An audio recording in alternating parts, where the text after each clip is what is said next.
ಪ್ರಯತ್ನಿಸದೆ ಯಾವುದು ಅಸಾಧ್ಯ ಎಂದು ಹೇಳಬೇಡಿ.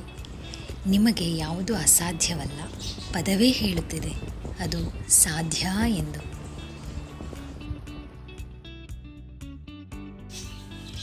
ಇದು ಕಲಿಗಾಲ. ಇರೋದನ್ನು ಇರೋ ಹಾಗೆ ಹೇಳೋರಿಗೆ ನೋವು ಜಾಸ್ತಿ, ಅದೇ ಬಣ್ಣದ ಮಾತಾಡೋರಿಗೆ ಬೆಲೆ ಜಾಸ್ತಿ.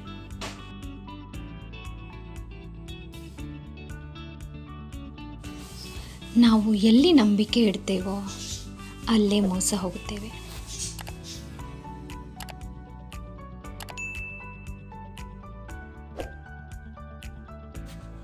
ಜನ ಮೆಚ್ಚುವಂತೆ ಬದುಕುವುದಕ್ಕಿಂತ ಮನ ಮೆಚ್ಚುವಂತೆ ಬದುಕಿದರೆ ಸಾಕು.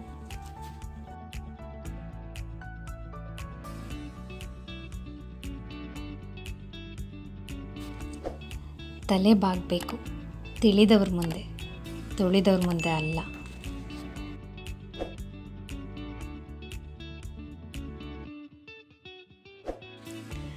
ಮರೆತ ಮನಸ್ಸಿಗೂ ಸೋತ ಕನಸಿಗೂ ವಿದಾಯ ಹೇಳುವುದೇ ಉತ್ತಮ.